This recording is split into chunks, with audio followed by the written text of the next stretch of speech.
Olá pessoal, meu nome é Juliana Tamay e esse é o meu canal.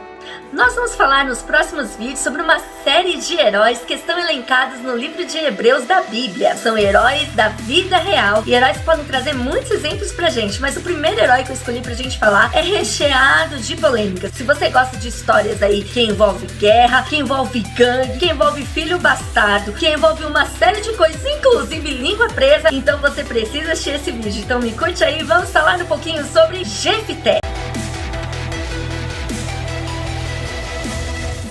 Primeira coisa que a gente precisa saber é o contexto histórico. Bom, Israel estava vivendo já há 18 anos debaixo da escravidão e da opressão de dois povos, dos amonitas e dos filisteus. Esses dois povos estavam oprimindo o povo de Israel por um motivo muito importante. Mais uma vez, o povo de Israel havia deixado de seguir a Deus, o nosso único Deus verdadeiro, e começou a idolatrar Baal, Astarote, e começou com práticas pagãs, e isso com certeza deixou Deus muito triste, Deus aborrecido. Então o que aconteceu? Deus abandonou o povo de Israel à sua própria sorte.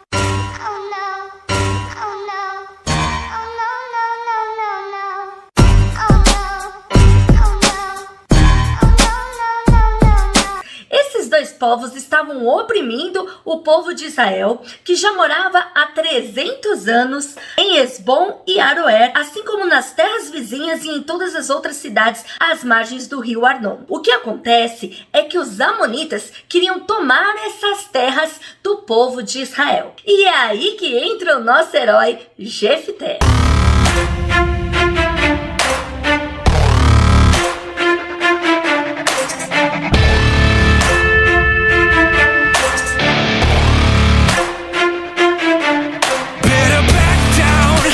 Jefité nasceu em Gileade e o pai dele também se chamava Gileade. A coisa estranha aí na história é que Jefité não era filho legítimo. Isso mesmo que vocês ouviram, ele era um filho bastardo e pior, filho de uma prostituta.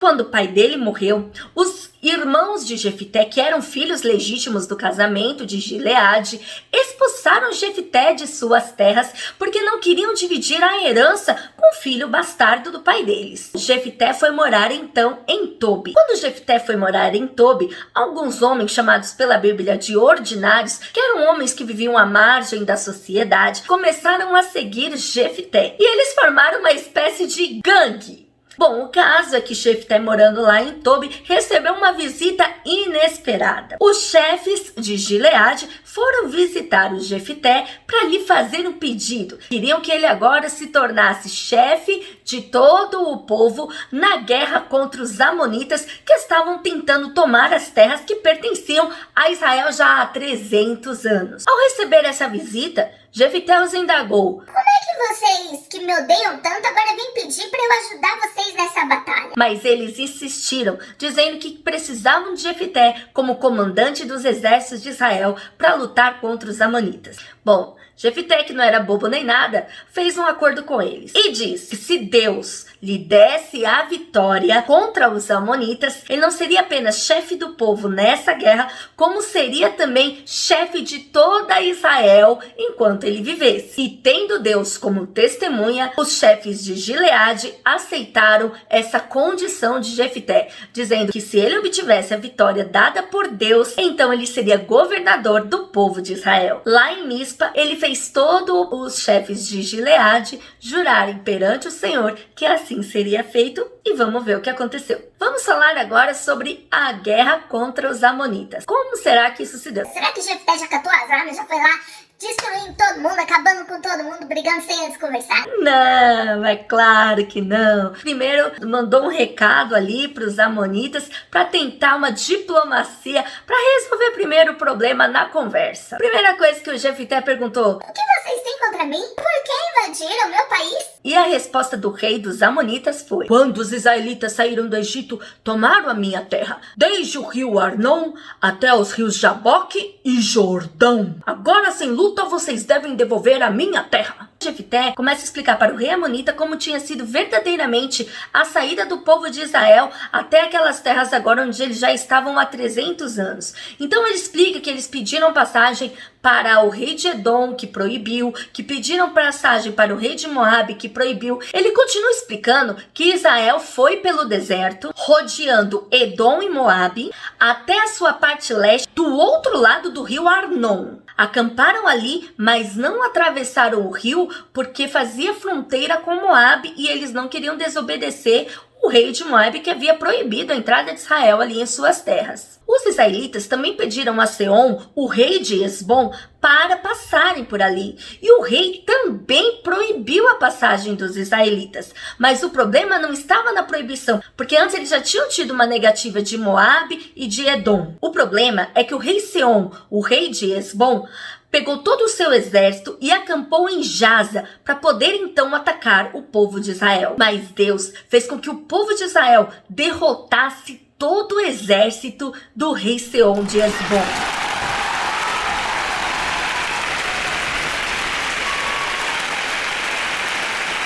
Foi assim que Israel conquistou a terra dos amorreus, a terra que ele agora já estava morando há 300 anos. Então Jefité responde o seguinte: assim foi o Senhor, o Deus de Israel, quem expulsou os amorreus para o seu povo, os israelitas.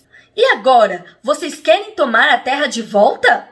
Podem ficar com tudo o que Quemos, o Deus de vocês, lhes deu. Bom, Jefité acaba de tirar um barato da cara deles. Fala: bom, o nosso Deus deu essas terras. Vocês ficam com o que o Deus de vocês deu para vocês, ok?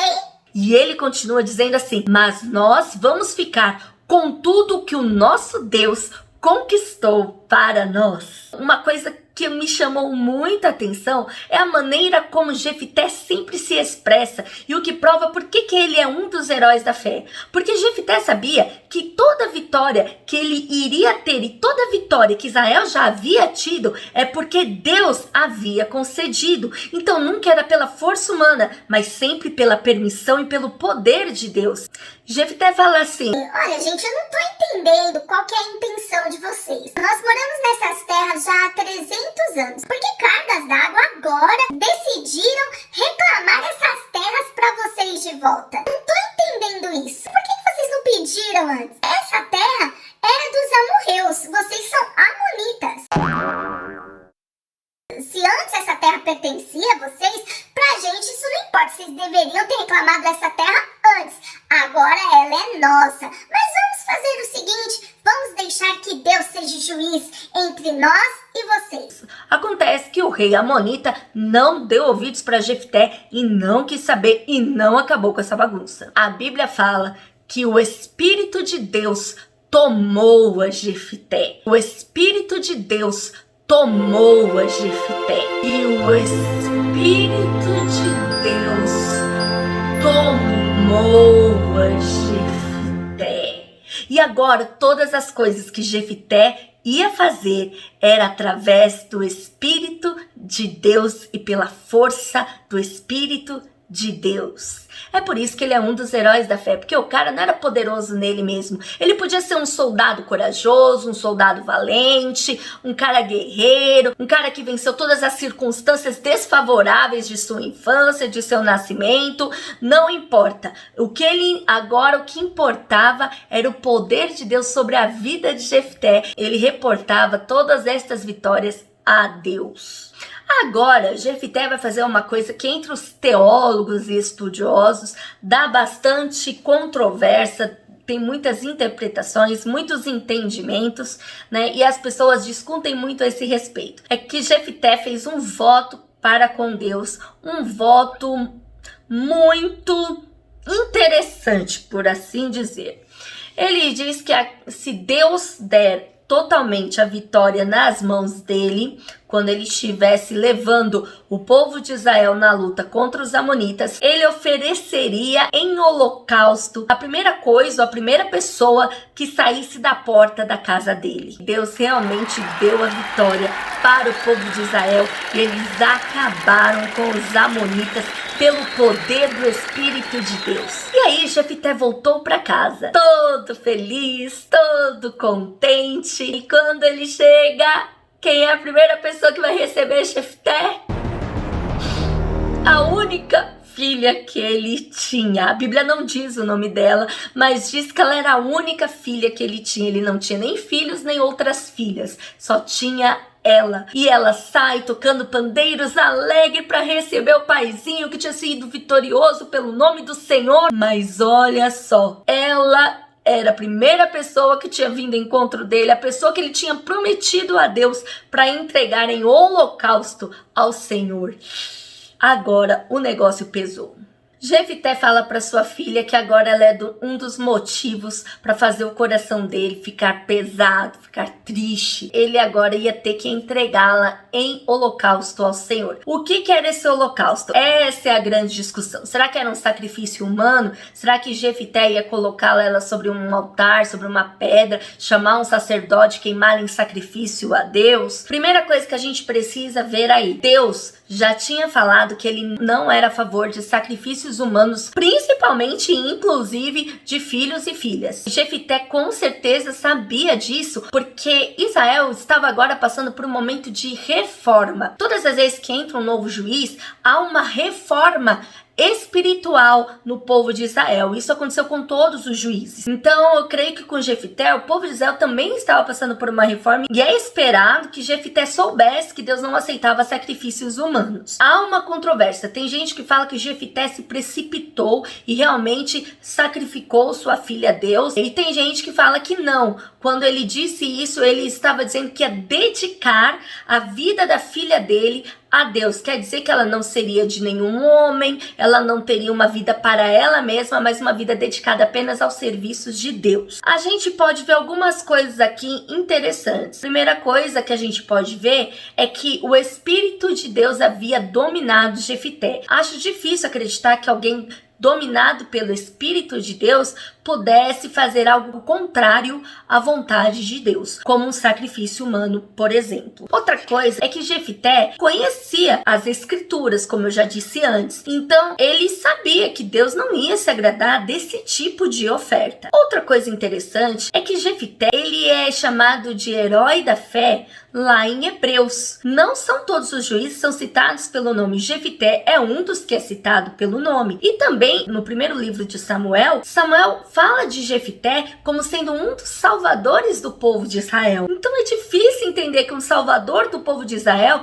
também poderia fazer tamanha atrocidade como queimar a própria filha em sacrifício. Eu não estou afirmando nem negando. O que eu estou dizendo é que para mim é um pouco difícil entender como algumas pessoas que Jefté tenha queimado a sua filha. Eu acredito mais que ele a ofereceu em dedicação ao Senhor como uma pessoa especial para Deus. E por que eu acredito nisso? Porque a filha de Jefté pede 2 meses para sair com suas amigas pelas montanhas para chorar a sua virgindade. Então ela não pede para ir chorar a sua morte, ela pede para ir chorar a sua virgindade, o que dá a entender pra gente que ela não ia se casar nunca, não ia dar sequência à linhagem de Jefté, que ela não ia poder ser mãe, porque ela ia ser dedicada a Deus e não ia conhecer homem algum, né? Não ia ter relacionamento com homem nenhum. Então o que dá a entender é isso. A gente também vê em Levítico, capítulo 5, nos versículos 4 e 5, a possibilidade de arrepender-se de um voto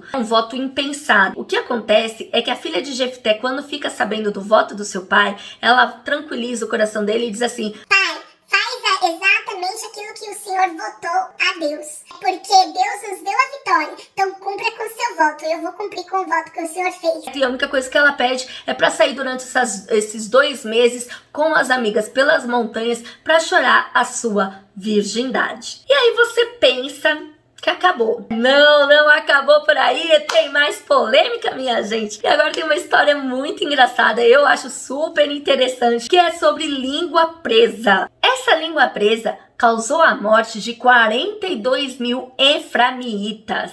O pessoal lá de Efraim, da tribo de Efraim, ficou enciumado com os moradores de Gileade, porque eles não tiveram acesso aos despojos de guerra que Gileade teve quando destruiu os amonitas. E aí, Jefté, Gileade foi exaltado dentro dessa guerra e os efraimitas não ganharam os louros desta vitória. E por que não ganhar os louros dessa vitória? Porque se recusaram a participar da guerra quando quando Jefité pediu ajuda deles. Então eles também não foram participantes dos despojos, mas foram participantes da libertação que Deus trouxe através de Jefité para o povo de Israel. Os efraimitas ficaram tão nervosos que foram até Mispa, na casa de Jefité, e quiseram queimar a casa dele com ele dentro. Jefité rebateu o que eles estavam falando e disse: olha, eu chamei vocês para nos ajudarem, vocês é que não quiseram. Aí os efraimitas baixam o nível e chamam Jefité e todo o povo de Gileade de desertores, de fugitivos. Gente, isso era uma grande ofensa porque estava chamando eles de covardes, sendo que na verdade na história era totalmente o oposto. Aonde que os efraimitas estavam com a cabeça? E é aí então que Jefité toma a decisão de juntar todo o povo de Gileade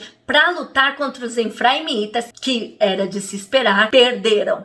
Mas não acaba por aí, não. Os gileaditas, o povo de Gileade, cercou cada passagem que havia entre o rio Jordão e Efraim, para que os efraimitas não pudessem voltar para casa. E olha só o que eles fizeram. Eles perguntavam para a pessoa: você é efraimita? Você veio de Efraim? E se a pessoa dissesse não, eles diziam assim: então diga Shibolete. E aí o efraimita tinha toda uma dicção diferente, tinha um sotaque diferente, falava diferente, não tinha o costume de pronunciar o SH, não conseguia falar Shibolete, mas dizia Sibolete. Sibolete.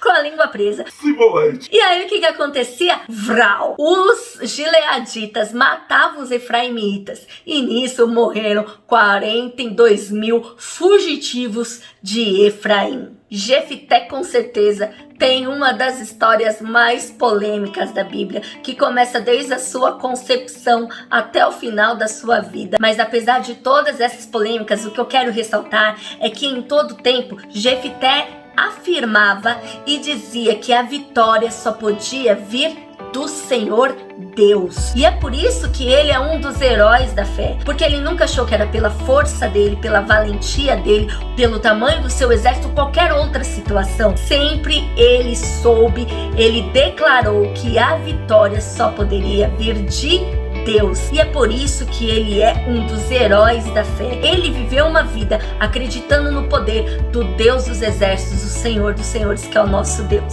Isso me leva a acreditar no seguinte, que não importa da onde cada um de nós veio, não importa a nossa história, o quanto de polêmica, o quanto de circunstâncias desfavoráveis tem no nosso passado, na nossa história, mesmo que a gente ache que a gente não pode ou não consegue nada, se nós entregarmos nossas vidas nas mãos do Senhor, se nós confiarmos que as nossas vidas pertencem a Ele e que Ele é todo poderoso para fazer o que quiser fazer, e nós confiarmos e descansarmos no Senhor, então com certeza nós sairemos vitoriosos e poderemos ser chamados também de heróis da fé. É muito importante que nós copiemos os heróis da fé, tenhamos a vida deles como testemunho para edificar a nossa vida, que é o que diz lá em Hebreus. Se você confiar no Senhor e se eu confiar no Senhor, com certeza receberemos a maior vitória de todas, que é um dia ir morar no céu.